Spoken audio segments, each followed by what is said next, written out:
Donc, bienvenue au projet BodyNet Horos. Donc, le projet BodyNet Horos a cette particularité multiple. D'un côté, que le projet a mis très au centre une réflexion profonde sur les problématiques qu'on trouve les plus troublantes de la crise planétaire actuelle, qui n'est pas seulement la crise écologique, mais une crise écosociale généralisée. Et donc le projet cherche de vraiment adresser ça, de mettre tout au centre le contexte de la crise écosociale, et de faire une liaison pas du tout habituelle entre cette crise et le corps en mouvement. Vous allez voir qu'à partir de toutes les théories, surtout miennes, que je propose dans le projet, mais aussi on a fait des réflexions collectives avec le partenaire grec, une université, où on a fait des publications collectives, etc. Donc la théorie qu'on va partager, surtout ma propre théorie philosophique, mais elle fait partie aussi d'un travail collectif qu'on a fait dans le projet et avant. Donc on fait cette liaison tout à fait particulière dont on fait un cadre d'analyse aussi historique d'où vient cette crise écosociale. Et vous allez voir comment dans cette analyse historique très, très ample, qui a une vision d'une histoire très longue, beaucoup de millénaires ou des millions d'années même, la question de la corporalité est fondamentale pour comprendre comment on est arrivé à cette crise écosociale. Et donc aussi l'importance des pratiques corporelles comme une réponse à la crise. Et donc les outils qu'on partage ici ne sont pas seulement des outils esthétiques, culturels, voilà, mais ce sont expressément des outils qui cherchent de rendre une réponse pour un changement systémique profond. Ça, c'est central dans le projet. Et donc là, on va parler après de cette importance de reprendre des pratiques improvisatoires du corps en mouvement collectivement, des pratiques chorales. Le corps, dans le sens de l'ancienne Grèce, comme un groupe de corps en mouvement qui aussi utilise la voix. On va aussi travailler avec la voix pendant la semaine. Okay. Donc tout ce que le corps peut faire par lui-même, mais collectivement, en improvisation, comme des pratiques fondamentales qu'on peut récupérer et porter à l'avant. Et comme je disais avant aussi, ça va un peu contre l'idée du spectacle, au sens que le corps est un champ d'immanence, on peut dire, c'est-à-dire où il n'y a pas d'extériorité, il n'y a pas quelqu'un qui regarde. Il peut y avoir des gens qui entrent et sortent, il y a ce dynamisme, comme une jam session, une improvisation, mais il n'y a pas cette division stricte. On va créer pendant la semaine donc un corps, tout nous, on devient un corps, à travers toutes les pratiques qu'on va traverser, et puis vers la fin de la semaine, si on a du public, on va faire le public devenir partie de notre corps. Mais on arrivera à l'importance de ça vers la fin, et on va chercher de faire ça tout court parce que on veut surtout boucher cette matinée, parce que c'est toute l'importance dans le corps, mais il faut comprendre le contexte pour que cet appel aux corporalités en mouvement est tellement important à niveau systémique. Donc, voilà. Ça, c'est le projet, BodyNet Horos. BodyNet Horos donc, joue sur ce double on a dans le projet, comme j'ai expliqué. La partie seulement de corps, le corps sans des technologies numériques, mais on a aussi tout le travail avec le numérique, qu'on va contextualiser après d'une manière critique. Qui est plutôt la côté BodyNet. Comment est-ce qu'on crée une espèce de internet corporel, du numérique incarné, etc. Il y a ça aussi, et on va travailler sur les deux côtés toujours critiquement à tous les niveaux. Bon. Donc on partage maintenant les divers outils du projet, parce que le projet a des outils somatiques, technologiques, etc., mais aussi théoriques. Donc la théorie que je vous expose maintenant est un des outils. Ce sont des packages, des morceaux théoriques qu'on cherche de faire le plus accessible que possible, comme un des outils du projet, pour amener à une réflexion, etc. Bon.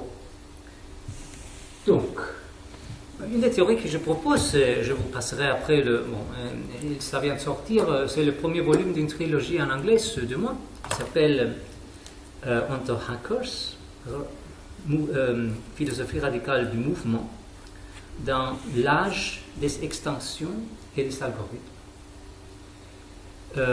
Vous le regardez, le deuxième volume, le troisième sortiront bientôt, mais bon, là on développe jusqu'au fond beaucoup de choses dont on va faire aujourd'hui une toute extrêmement rapide passage. Donc on parle de cet algorithme, ce serait l'âge actuel, comme une âge qui est à la fois une âge d'algorithme, d'une dystopie algorithmique extrêmement problématique, que des extensions en masse, on dit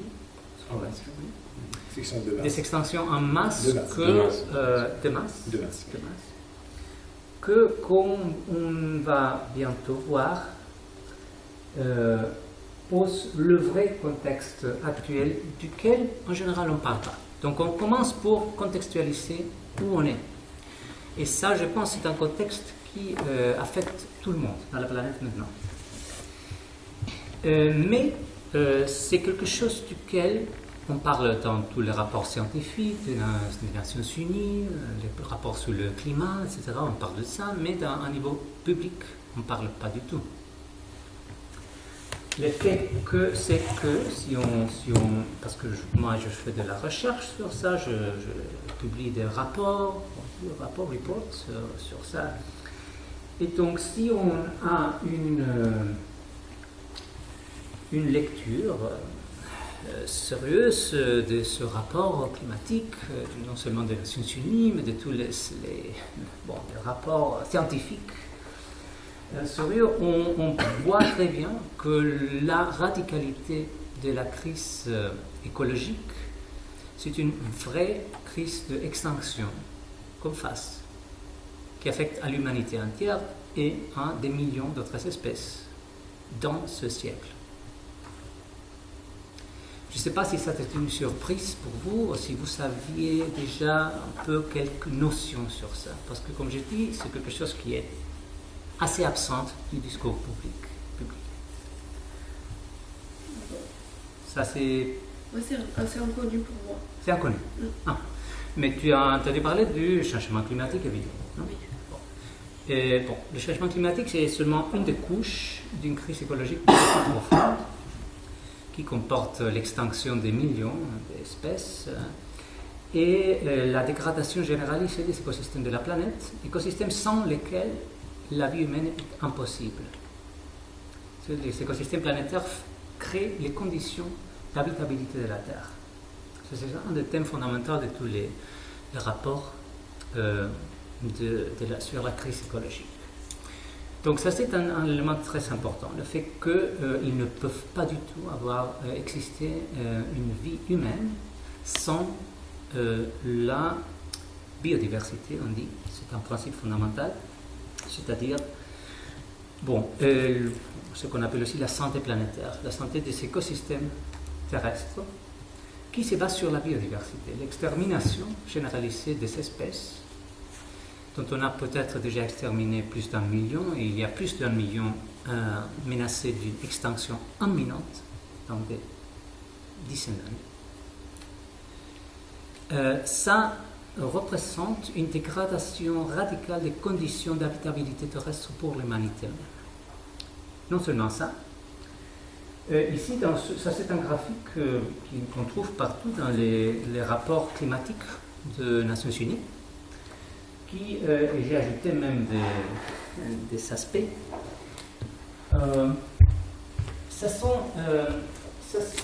le graphique parle du type de réduction de notre impact. Dans ce cas-là, dans des émissions de gaz d'effet À effet de serre. À effet de serre. des gaz à effet de serre, il faudrait avoir mis en réduction pour éviter d'arriver à des scénarios catastrophiques au niveau du changement climatique. C'est déjà trop tard, en fait, pour ça. Le cadre pour en faire, c'était 2030. On ne fait rien que continuer à augmenter.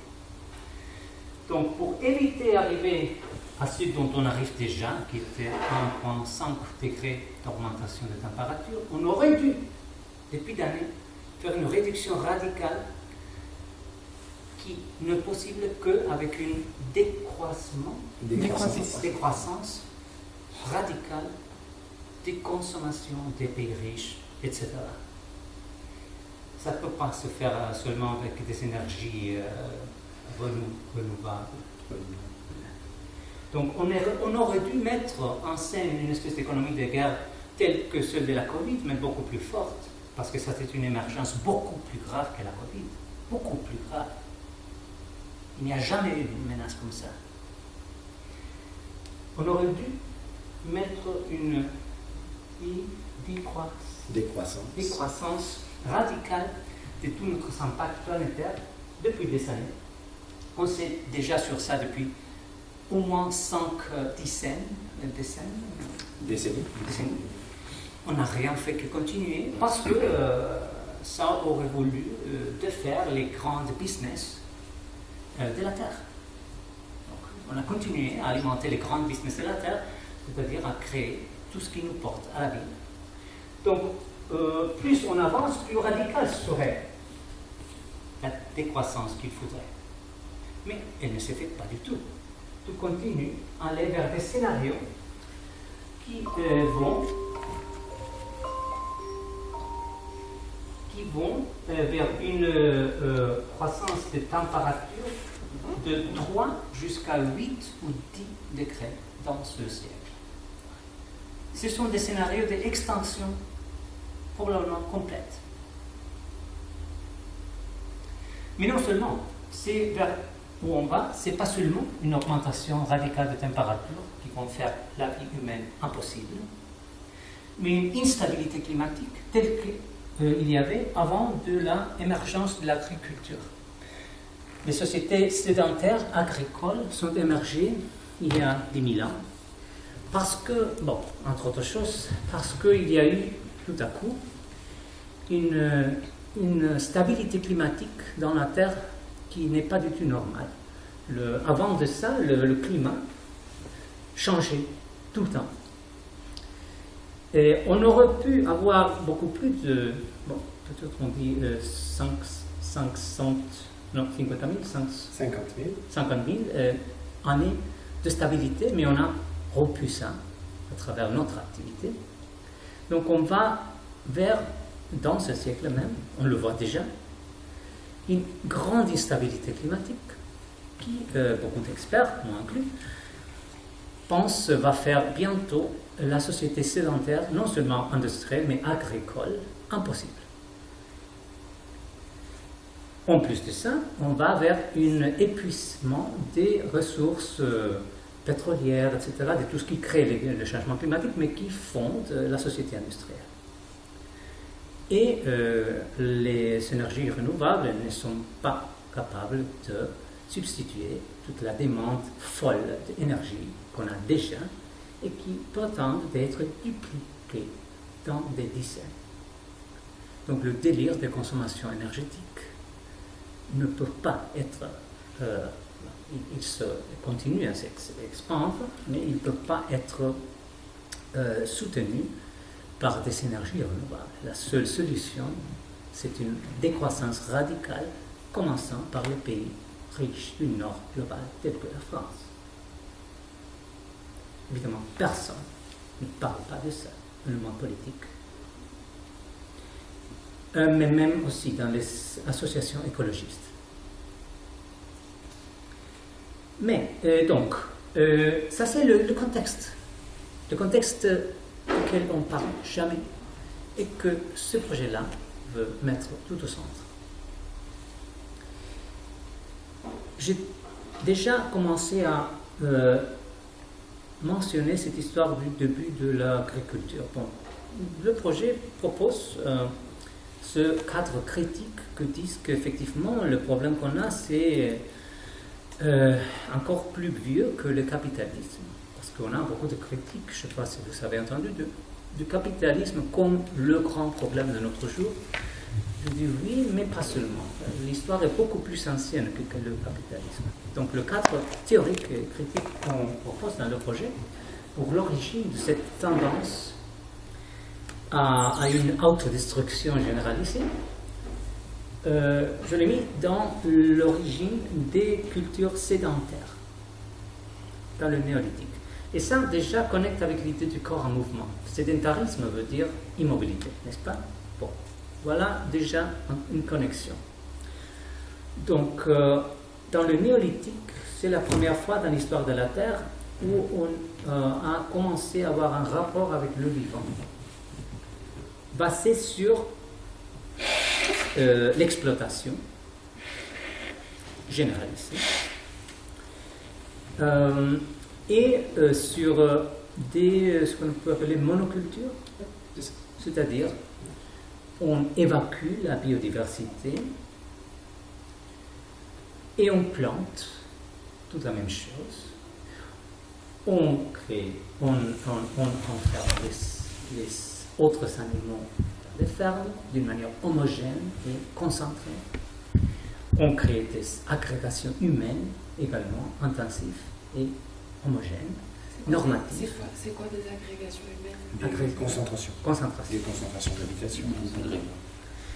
Dans la biosphère, dans l'évolution, en général, tout se base sur le mouvement permanent de tous les animaux, les seeds, Les graines. les graines, les microbes, les fluides de eau, etc. Cette mixture permanente de matière qui fait la régénération du sol, de l'air, de l'eau, etc.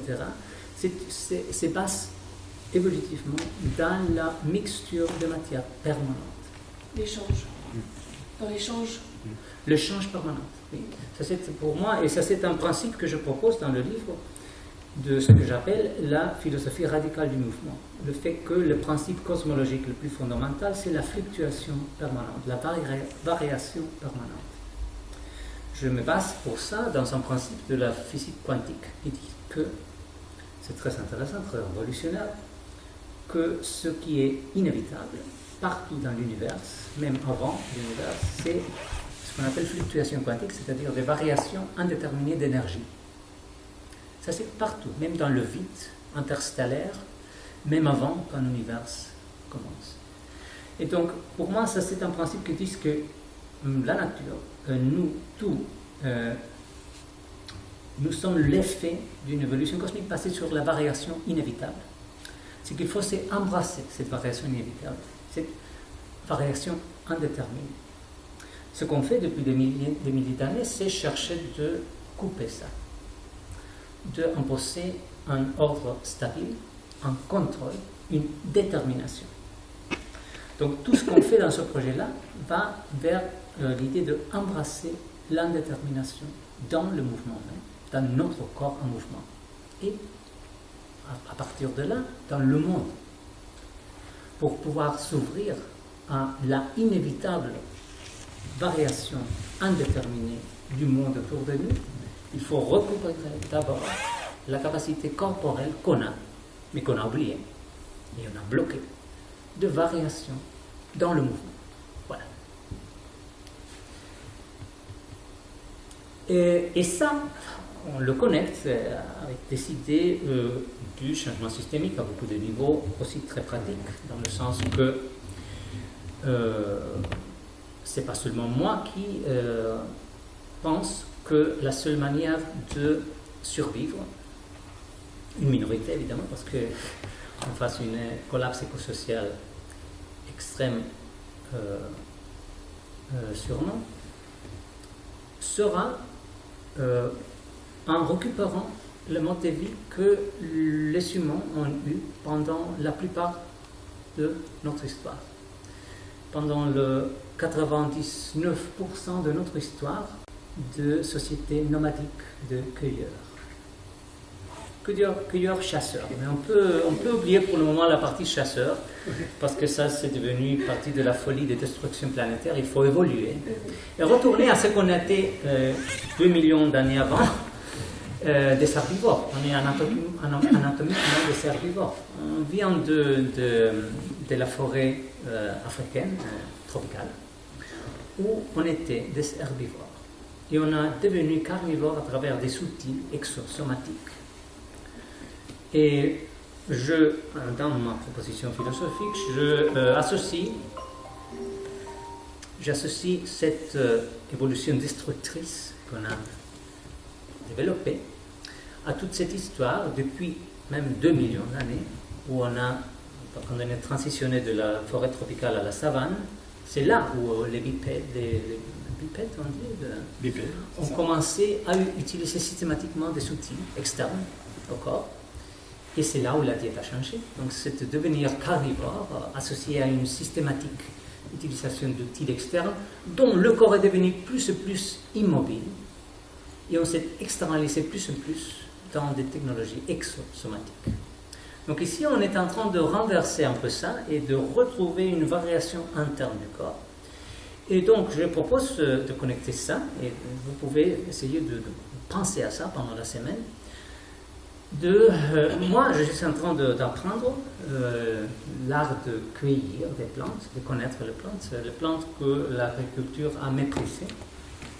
Toutes les petites plantes vertes qui sont partout sont beaucoup plus riches normalement nutritivement que ce qu'on peut trouver dans un supermarché.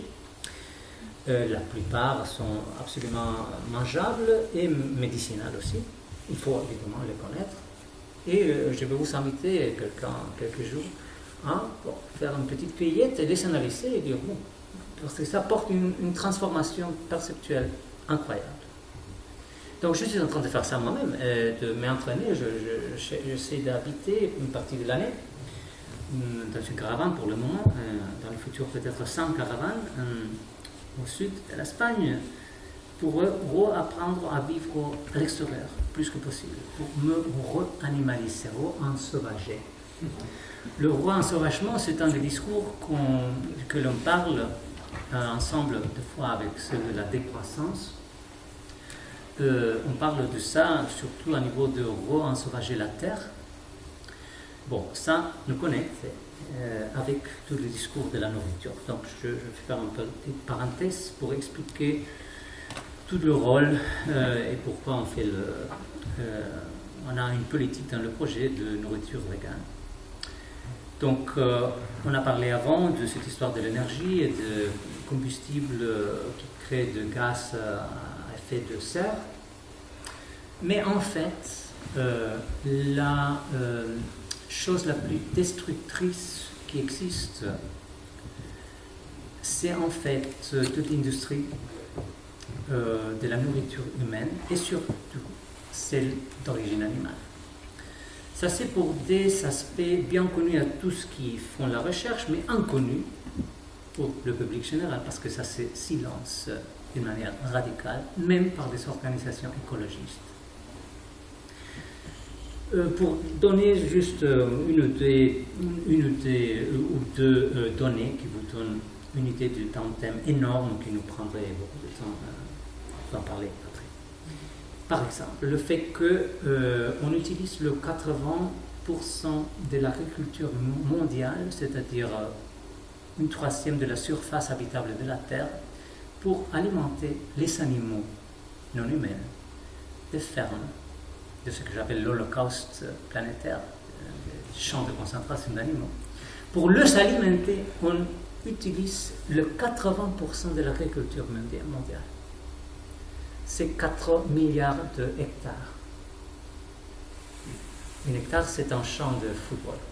Donc 4 milliards de champs de football, l'agriculture mondiale, est utilisé pour alimenter les animaux de ferme. Ça, c'est un des facteurs qui font les aliments d'origine animale, autre qu'être un holocauste pour les milliards, des billions en fait d'animaux, surtout dans la mer, parce que la pêche est encore plus destructrice. Je viens de sortir un rapport sur la pêche cette semaine. Ah oui, c'est vrai. La pêche détruit chaque année presque la totalité des océans. C'est 4 fois plus surface que l'agriculture, ce qu'on détruit avec la pêche. C'est encore plus énorme la destruction de la pêche que ce qu'on fait plus beaucoup de pêche aussi pour alimenter les animaux de ferme terrestre, ou l'agriculture, qui est aussi extrêmement destructrice, est énorme. Donc, toutes les industries d'origine animale créent une destruction environnementale inimaginable, autre qu'être un holocauste animal, épouvantable. Si on inclut la pêche, c'est presque le nombre équivalent à l'humanité qui vient écraser chaque jour 8 milliards d'animaux par jour. Si on inclut la pêche. Bon, et en plus de ça, dans tout le rapport que je rassume dans mes rapports, c'est évident aussi que ces aliments d'origine animale sont extrêmement toxiques pour la santé humaine. C'est-à-dire, il n'y a vraiment pas d'autre raison pour ce type d'industrie que le fait qu'ils sont créés un énorme business depuis le néolithique, depuis des milliards d'années. C'est l'énorme business de l'accumulation basée sur la monoculture des animaux et des plantes et l'exploitation radicale qui a créé la fondation de cette expansion radicale de l'humanité qui nous porte à l'abîme parce qu'on est devenu la source d'une destruction complète de l'écosystème terrestre.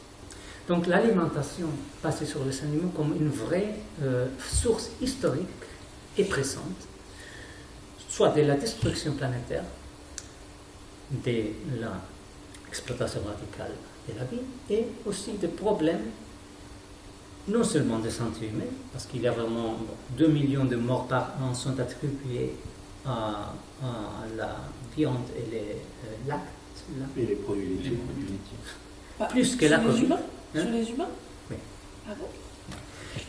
Le même nombre de morts que la Covid, c'est ce qu'on a comme véritable pandémie duquel on ne parle pas du tout, parce qu'il y a cette industrie énorme derrière, seulement à travers la viande et le lacte. C'est les gens qui mangent ces produits? Oui. Ok.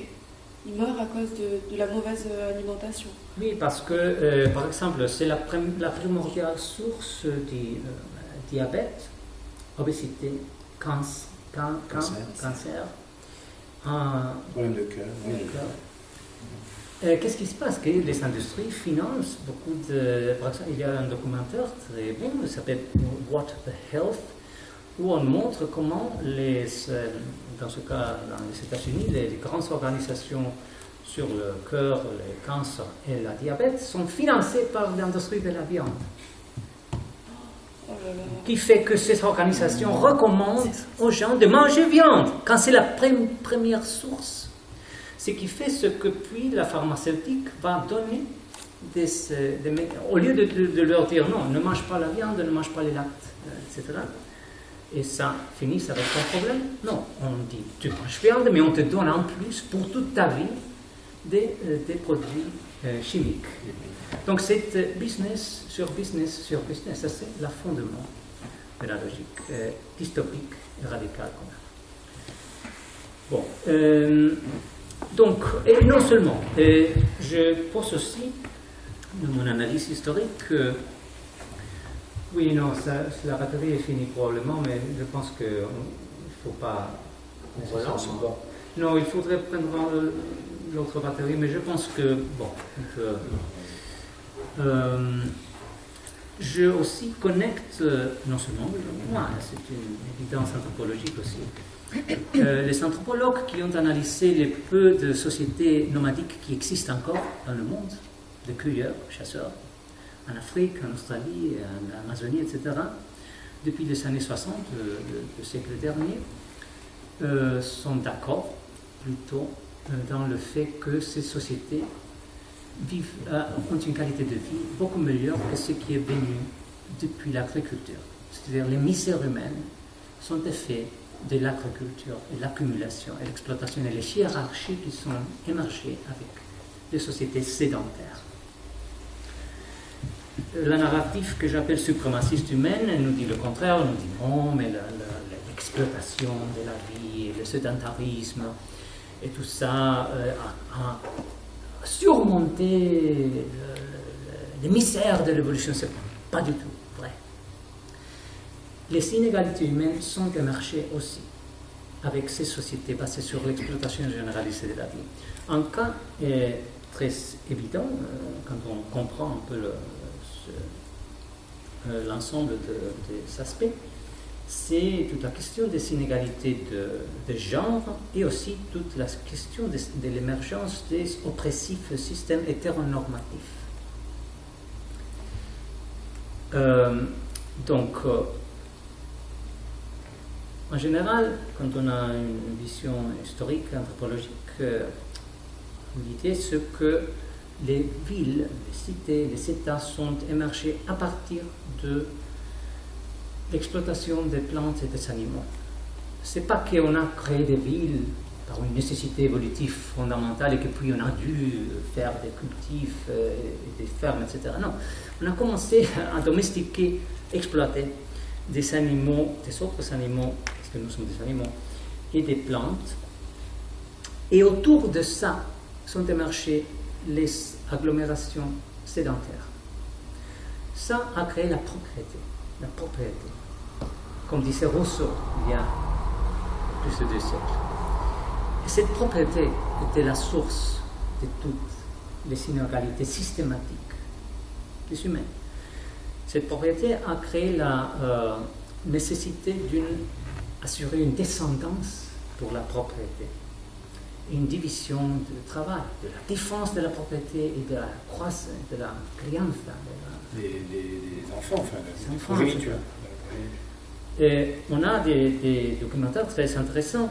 Il y a un qui s'appelle Gender Revolution, qui analyse des sites archéologiques en Chine et en Europe, avant l'agriculture et après, et en analysant comment les gens sont enterrés. Et aussi les os, donc ce qu'ils mangeaient. On a vu qu'avant l'agriculture, il y avait une égalité, et après, il n'y avait plus une égalité. Égalité de quoi? Égalité de genre, égalité sociale. Dans les gens qui sont enterrés? Non, à partir de l'analyse des os, etc., Ouais. des gens enterrés avant et après l'agriculture, on a pu déceler des différences très marquantes qui expliqueraient que avant l'agriculture, on avait affaire à quelque chose de beaucoup plus égal. Et après Les l'agriculture, on inégalités avait ont commencé déjà à croître. diverses manières d'enterrement et diverses nourritures pour les femmes, pour divers types d'échelles sociales. Donc les inégalités, et puis évidemment aussi une donnée très importante. Je montre toujours, bon là aussi là, mais je dois chercher où, parce qu'il y a beaucoup de... On a de quoi rester. Bon, pendant la c'est ça. C'est pour l'instant. Ça c'est la population humaine. Donc pour 99% de notre histoire, on a été 1 million de population globale de cueilleurs, chasseurs nomadiques. C'est à partir de l'agriculture où on a exploité dans une surpopulation radicale, dans des pires conditions de vie. Des pires conditions de vie est une augmentation radicale de la population. J'associe cette augmentation radicale de la population aussi à des systèmes oppressifs de reproduction, des systèmes hétéropatriarcales divers de reproduction qui ont augmenté ces différences de catégorisation croissante de genre et puis plus récemment des catégorisations sexuelles de tout type. Le sommet de ça a été l'empire britannique au sommet de la révolution industrielle. On a hérité à niveau global une morale victorienne, on appelle. Cette morale sexuelle extrêmement répressive fait partie, il faut comprendre, de l'empire plus grand de l'histoire de l'humanité, au sommet de la société industrielle. Un empire qui voulait augmenter encore plus cette logique d'une reproduction stricte de la famille nucléaire comme un appareil économique qui fournit des travailleurs pour les fabriques, Pour l'industrie. etc. Donc, il y a cette logique sous-jacente au régime sexuel aussi, et hétéronormatif, basé sur toute cette exploitation radicale de la vie qui a ses fondements plus grands.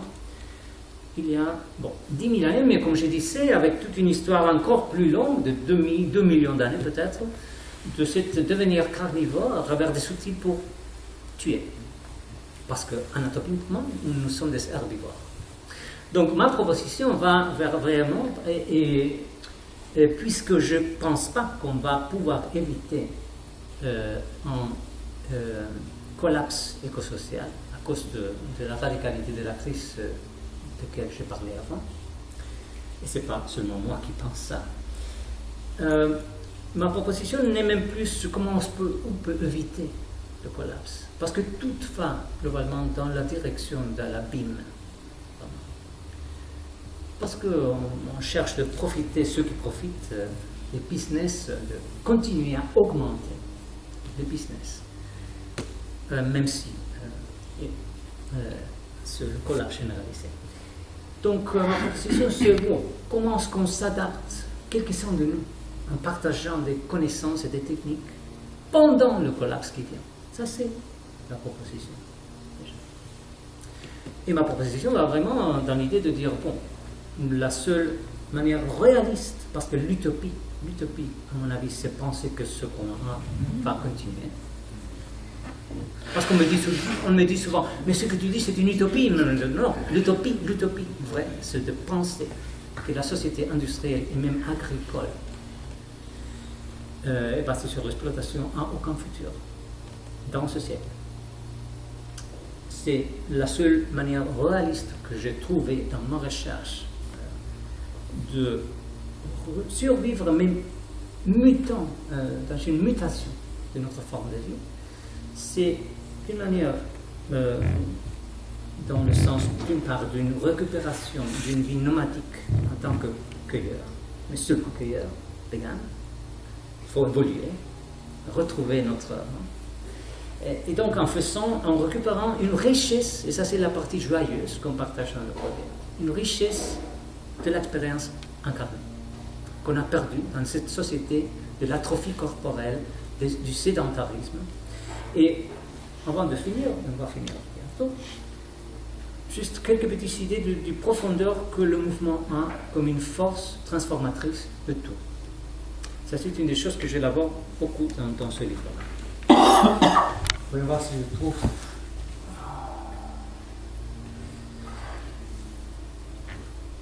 Donc, on va travailler beaucoup cette semaine-là avec l'idée qu'il faut complètement réinventer comment on pense le mouvement, le corps. Donc, une des choses, parce que toute la tradition qu'on a héritée fait partie de cette tradition de domination qui cherche de réduire le monde à ce qui est quantifiable, Oui, appropriable, etc. Donc, on va travailler contre toutes les notions héritées de qu'est-ce que c'est le mouvement, qu'est-ce que c'est le corps. Je pense qu'on a hérité, peut-être on peut partager, voir si vous êtes d'accord, une notion mécaniste du mouvement, héritée de Newton, Descartes, mais avec des racines dans Aristote, dont on pense que le mouvement veut dire le déplacement dans l'espace, n'est-ce pas? Ça vous savez, non? Oui. Et j'ai dit non, ça c'est pas du tout. Donc, d'abord, on va repenser qu'est-ce que c'est le corps. Le corps, je le présente ici comme une espèce de essaim, comme une nuée, un essaim. D'abord, parce qu'il y a beaucoup de manières d'approcher ça, un essaim d'articulation. Nous avons un corps humain à 360 articulations. Quelques-unes sont immobiles, mais la plupart sont très mobiles. On va chercher, on peut même commencer à bouger un peu, on va chercher d'imaginer la combinatoire de 360 articulations. C'est vraiment infini. Imagine un alphabet de 360 lettres. La combinatoire serait infinie. C'est plus que le nombre d'atomes de l'univers connu. Littéralement. Mais on explore une partie minimale, parce qu'on a appris des répertoires de mouvements très alignés. On va introduire cette histoire de... les exercices qu'on va faire bientôt, ça s'appelle désalignement. Et parce qu'on travaille contre toutes ces traditions millénaires d'alignement très fort du mouvement. On a déterminé notre mouvement dans toute la culture millénaire sédentaire. Le sédentarisme nous a alignés dans des répertoires de mouvements très limités. Et réducteur. Et donc, ce qu'on va faire dans ce type d'exercice, c'est retrouver une plasticité, une capacité de variation permanente. C'est-à-dire, on ne va pas apprendre des patterns. Des motifs. De mouvement. Ça, c'est très particulier, les exercices qu'on va faire. On va aussi on va essayer de ne pas contrôler rationnellement le mouvement. Ça, c'est difficile. C'est le plus difficile. Et surtout pour des gens de la danse. Peut-être du théâtre, c'est pas tellement difficile. Parce que si on contrôle rationnellement, on va découper de nouveau les possibilités. Alors, normalement, le contrôle rationnel se base sur des prédictions de ce qu'on déjà connaît et de réduction du mouvement aussi à des déplacements. C'est-à-dire, je suis là, je vais là. Ici, il s'agit de comprendre que le corps a une capacité, une puissance auto-organisée de mouvement qui est un héritage de 4 milliards d'années d'évolution. C'est-à-dire, ce rationalisme cartésien, c'est une fallacie complète qui a 300 années d'histoire. 300 années d'histoire par rapport à 4 milliards d'années d'évolution. Donc on va récupérer toute cette autre capacité corporelle beaucoup plus large que cet absurde rationalisme réductif dans notre capacité de mouvement. Et c'est ça qu'on va faire en mouvement, pour récupérer toute cette capacité du corps de s'ouvrir constamment à la variation du mouvement. Et on va faire ça à travers une récupération d'un sens qu'on a, qu'à mon avis c'est le plus important qu'il y a. Je ne sais pas si vous avez entendu parler de la proprioception. Donc la proprioception, c'est le sens interne du mouvement corporel. Et donc on a beaucoup plus de 5 sens. Cette idée de 5 sens, c'est une idée aristotelienne terrible qui domine encore l'imaginaire populaire, mais ce n'est pas du tout vrai. Les sciences cognitives actuelles parlent de 15 ou 33 sens. Donc les 5 sens duquel on parle faussement, c'est celles qu'Aristote, le philosophe, a définies, qui sont les externes, les sens externes. Et même ce sens-là sont plus complexes que ça. Mais puis il y a toute une série de sens internes qu'on appelle interoceptifs, parce qu'il y a les extéroceptifs, les interoceptifs, et puis il y a les proprioceptifs. Les proprioceptifs, c'est très particulier parce que c'est là où le corps sent son propre mouvement. Donc le corps a des millions, des milliards millions de capteurs internes dans les muscles, les articulations et les fasciales. Les tendons, articulations et muscles. Donc, on peut commencer à sentir. Vous savez probablement maintenant un sens de posture. Vous savez quelle est votre posture, n'est-ce pas? Vous n'avez pas besoin de même y penser. Le corps sait sa posture. Et cette posture est toujours, ça c'est déjà un exercice. On va commencer à sentir déjà comment, dans cette posture, vous savez, il y a toujours des fluctuations. Cherchez de sentir ça déjà. Ça c'est déjà un commencement de l'exercice d'après. On commence par reconnaître le fait que le corps est toujours déjà en mouvement, même quand on croyait qu'on était immobile. Vous pouvez chercher de sentir ça vous allez peut-être sentir ça à travers de la caresse des vêtements, des fluctuations de la pression avec le sol. Il va y avoir peut-être de petits mouvements réflexes. La respiration qui fait réajuster toute cette masse aquatique. Aquatique, Pourquoi pas? oui. Ouais. Le corps est une masse aquatique. Et évidemment, tout est en train de bouger à niveau moléculaire dans le corps à tous les niveaux. Mais on peut sentir un effet global de ça. Donc, il y a beaucoup d'aspects du système nerveux qui sont aussi pas centralisés, qui ne passent pas par le cerveau. Donc, il y a beaucoup de choses qui se passent à niveau décentralisé dans le corps.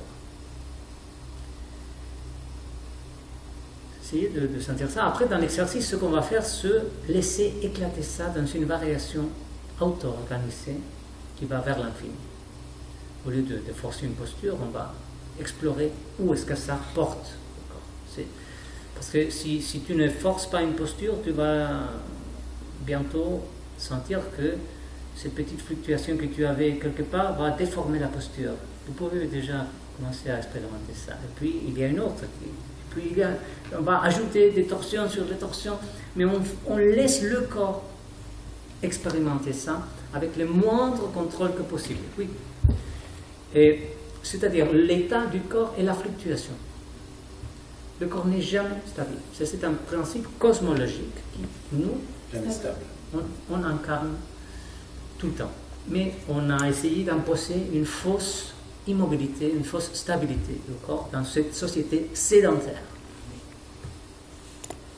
Donc, on retrouve cette puissance du corps de fluctuer, et parce que ce n'est pas seulement nous qui fluctuons, mais le monde autour de nous aussi. Là, évidemment, le problème, c'est qu'on a créé tout un écosystème planétaire géométrique, fixe. On a essayé de fixer la biosphère en imposant sur la biosphère des géométries qui ont créé effectivement la plus rapide extinction de masse qui a existé jamais dans l'histoire de la Terre. Ça, c'est déjà quelque chose à considérer. Il n'y a jamais eu une extinction de masse si rapide que celle qu'on est en train d'imposer maintenant.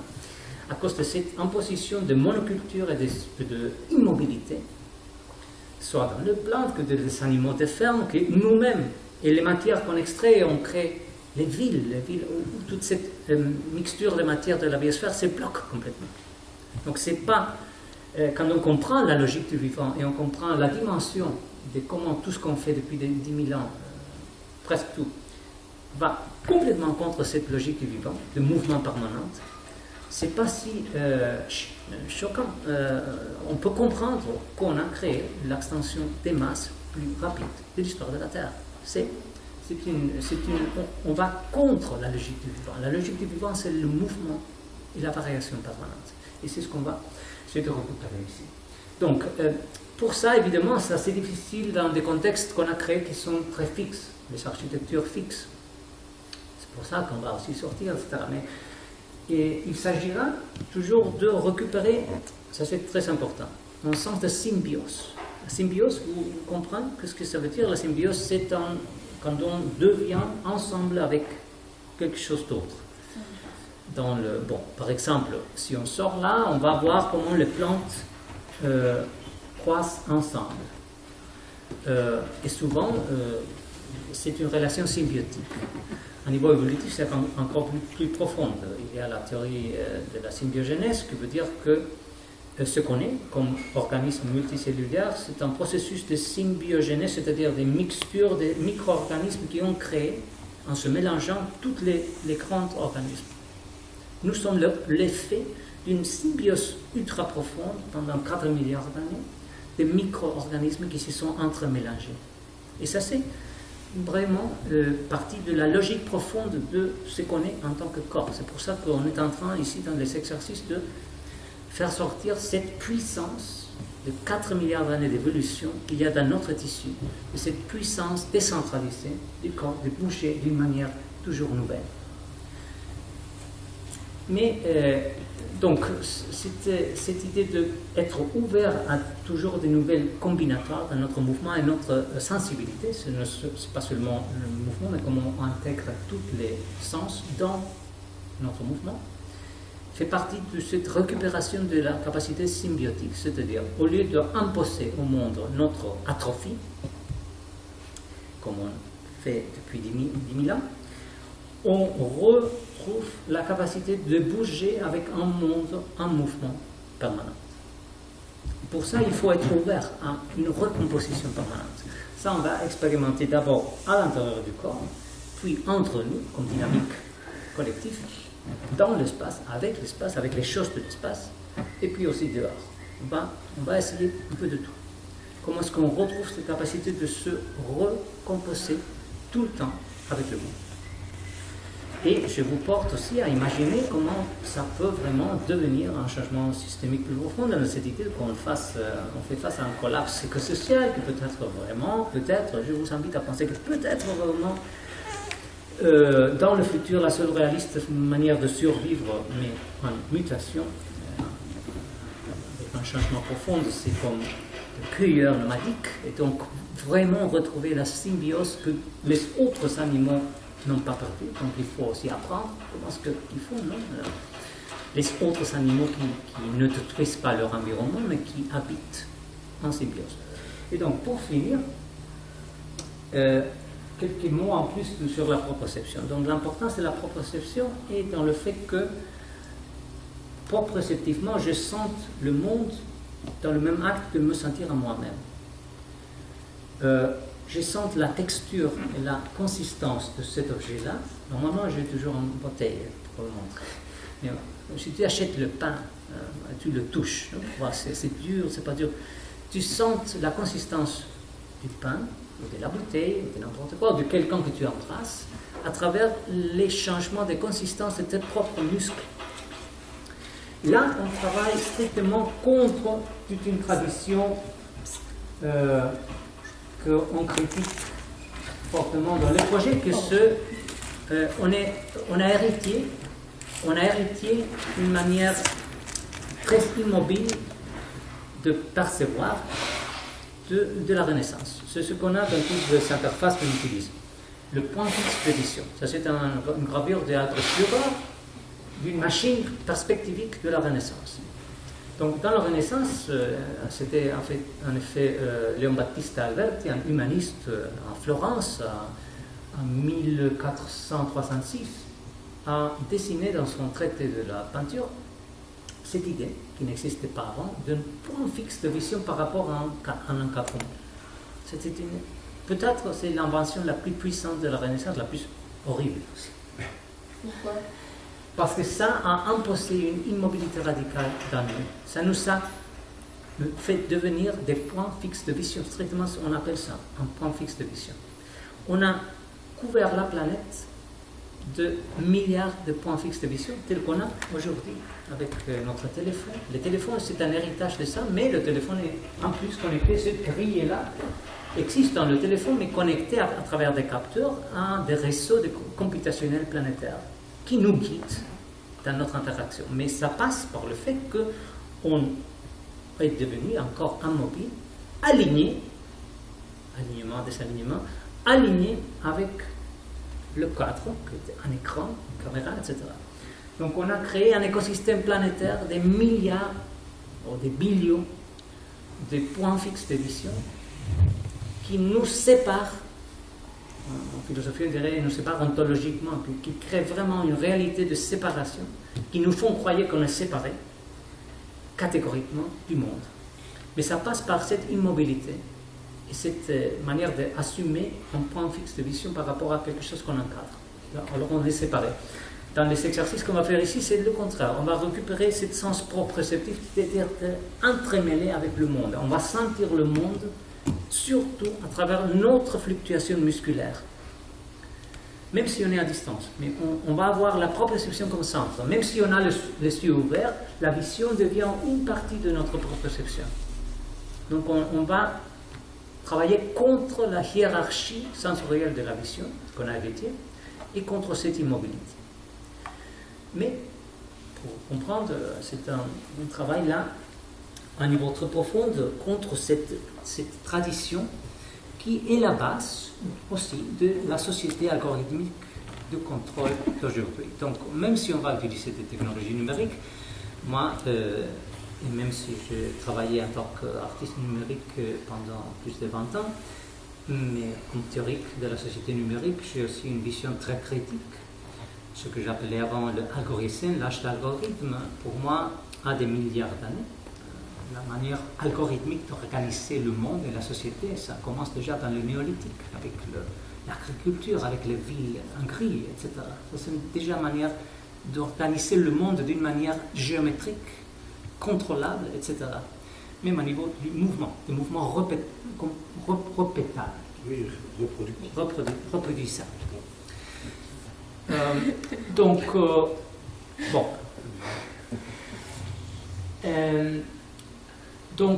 Oui, on va travailler avec techniques numériques, mais au niveau assez critique, d'une part, parce que, évidemment, dans le cadre que je vous ai présenté, et que l'on peut parler avant qu'on passe au mouvement, de ce que vous pensez, de ce que je vous ai raconté.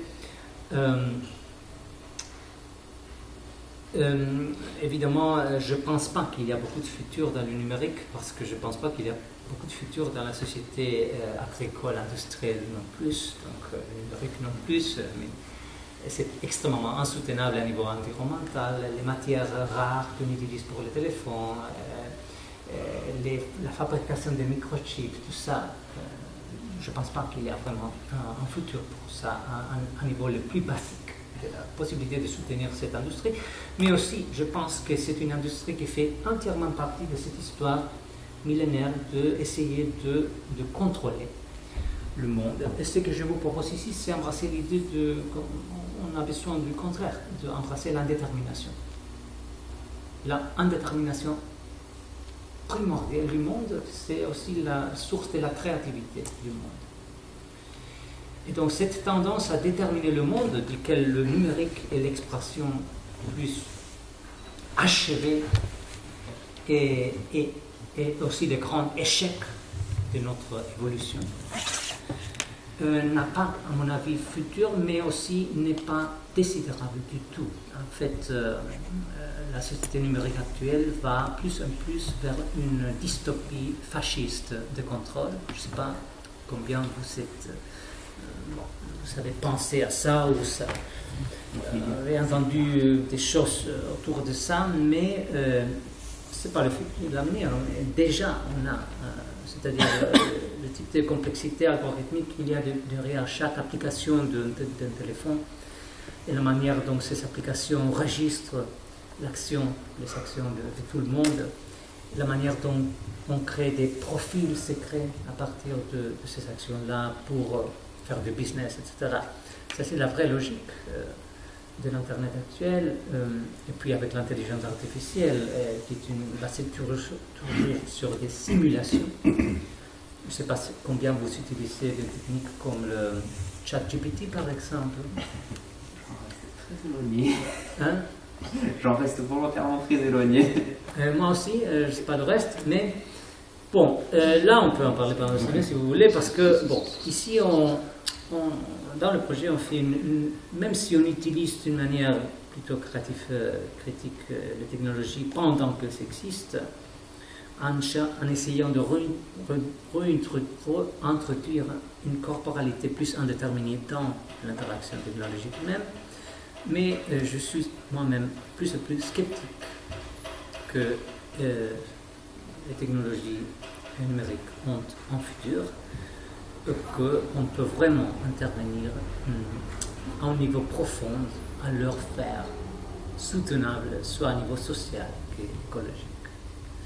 Il y a une insoutenabilité primordiale au niveau de l'extractivisme et la tendance au contrôle généralisé derrière les technologies numériques en général.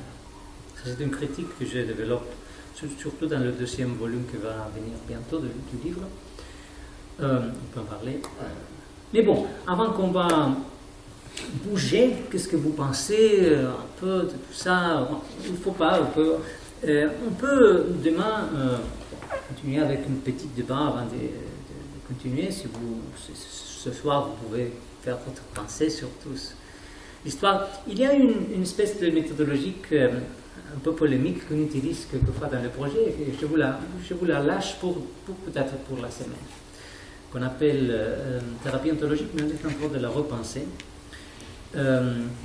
C'est une manière ironique de parler. Thérapie ontologique veut dire... c'est un peu comme une espèce de version un peu particulière de Alcoholic Anonymous, mais on dit... c'est une manière de dire, bon, on fait tous partie de ce système que j'appelle suprémaciste humain, pas reconnu. C'est suprémacisme humain, pas reconnu, qui assume cette supériorité évolutive de la civilisation dominante, etc.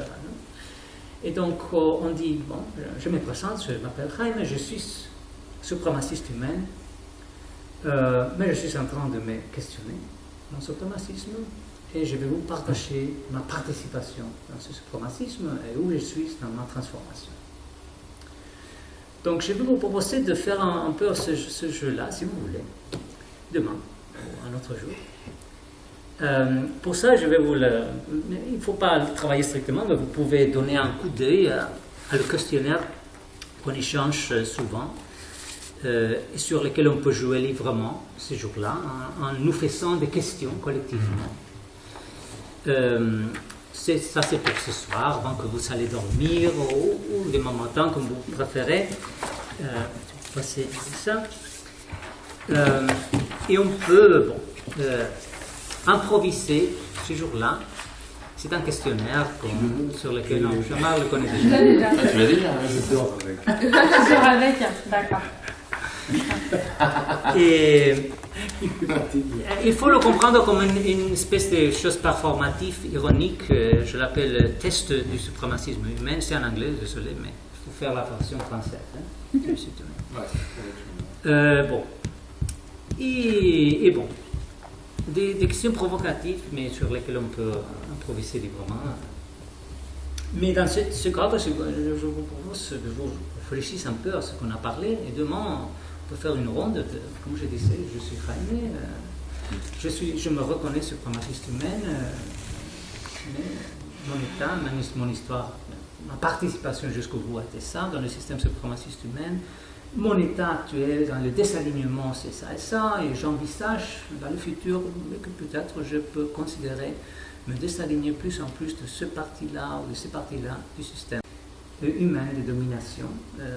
Bon, pour finir, ça c'est une proposition effective que je fais maintenant, le mouvement vegan-arcuaire, parce que, oui, comme j'ai dit, la question de la nourriture c'est la plus dévastatrice, mais suivi aussi pour cette histoire de se questionner notre sédentarisme et la manière destructrice d'occuper la terre.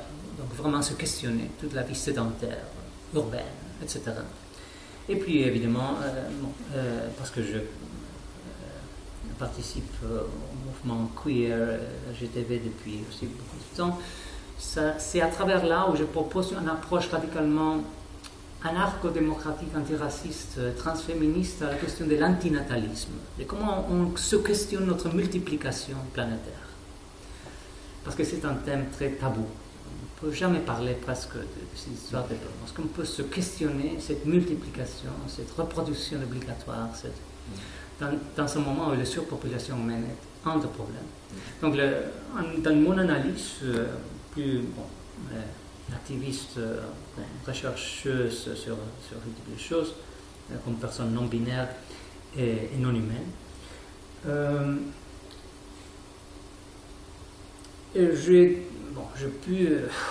ma conclusion, c'est que la chose la plus urgente, c'est la transition à niveau diète, parce que ça a un impact énorme.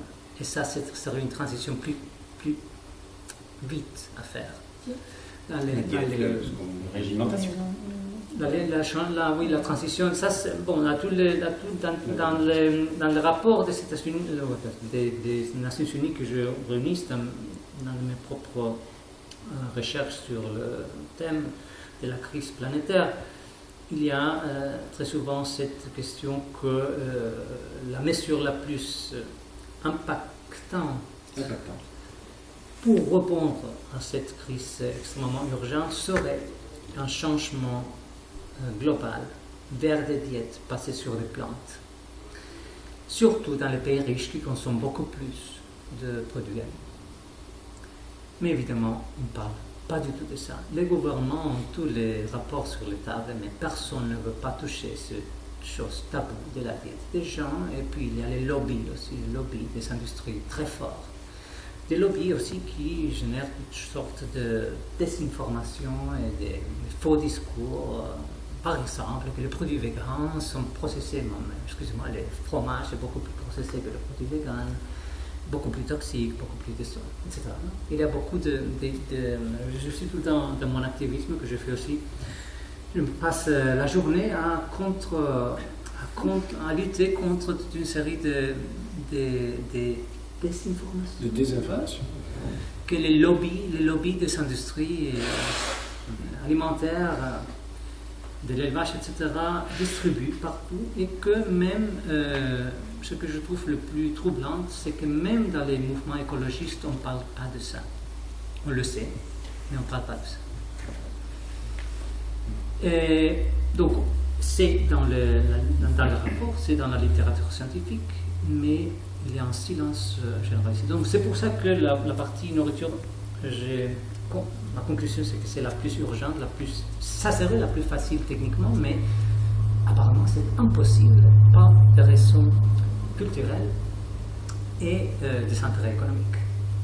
Impossible, entre guillemets, évidemment ça serait parfaitement possible. De la même manière qu'on a créé une émergence planétaire avec la Covid d'un jour à l'autre, on pourrait créer la narrative pour créer une émergence planétaire par un changement de diète dans les pays riches d'abord, du nord global. Mais bon, ça semble être très loin d'arriver, mais dans ce projet-là, je réunis des chercheurs académiques et des artistes, d'autres types de gens pour dire, bon, il faut en parler, il faut en discuter, il faut porter en avant tout ça. La deuxième chose la plus urgente, parce que ce qui est en train de croître aussi énormément dans ce diagramme que je montrais avant, c'est la consommation généralisée de tout, d'énergie, de produits qui viennent du pétrole, le pétrole, le plastique, etc. Ça c'est aussi un autre délire qui est en train de se dupliquer. Donc, on va vers la duplication de consommation de produits animaux dans la Terre et la duplication des consommations de tout ce qui vient des énergies fossiles. Dans deux dizaines d'années, c'est une véritable folie. Au lieu de décroisser, on est en train de dupliquer notre impact déjà abîmal. Donc la décroissance, c'est une autre grande proposition vegan art queer. La partie en art, parce que ça c'est quelque chose qu'il faut faire entre nous. Il n'y a aucun État qui va faire ça. L'État est fondé sur l'exploitation de la vie. Depuis le néolithique, les premiers États, il y a 4000 ans, sont émergés comme une manière de gestir l'exploitation de la vie. C'est pour ça que, malheureusement, je ne pense pas que l'État, aucun État du monde, ne va jamais faire rien qui nous sauve de la catastrophe. L'État fait entièrement partie de cette logique de l'exploitation intégrale. Donc pour décroisser, pour décroître, pour fermer un peu cette tendance, cette multiplication quantitative du business planétaire, cette accumulation infinie de choses, etc. Ça, il faut le faire nous-mêmes, en récupérant d'autres modes de vie, comme cet autre rapport symbiotique, nomadique au monde. Et puis la partie queer, que je connecte aussi à un discours sur ces tabous antinatalistes tellement compliqués, mais que je propose simplement, commençons à en parler entre nous, des personnes, à niveau global, je pourrais dire privilégiées des pays riches du monde, qui qui sont aussi les personnes qui ont plus d'impact sur les super riches, c'est nous qui avons plus d'impact dans la planète. Donc, je propose simplement, disons, est-ce qu'on peut parler entre nous de ces choses-là? Malheureusement, souvent, je trouve que non, on ne peut pas parler. Bon, donc ce projet offre l'invitation à dire, parlons de ça, et etc. C'est des choses évidemment troublantes, c'est des choses qui touchent beaucoup de couches. Je vous invite à respirer. On peut, pendant la semaine, échanger notre impression sur ça, mais l'important c'est que je propose une alternative joyeuse, cette idée de récupérer une expérience incarnée beaucoup plus riche et de penser qu'il y a eu ces autres manières de vivre que selon les anthropologues étaient mieux, des formes plus égalitaires de vivre entre nous et avec le reste du vivant. Donc c'est une alternative joyeuse, c'est pas un sacrifice énorme, on va travailler sur ça. Donc, ayez ça dans le corps pendant qu'on bouge toute la semaine, ça c'est un peu le background, on peut retourner à des discussions sur ça, pas trop long, mais un peu chaque matin. Pense à cette idée de demande, si vous voulez partager en tant que groupe de... bon. Ça Si vous sont avez pas bien, mais des si vous avez des suprémacistes questions anonymes. ou des réflexions par rapport à tout ça. Des humains anonymes, on va partager notre participation au système suprémaciste humain demain, si vous voulez.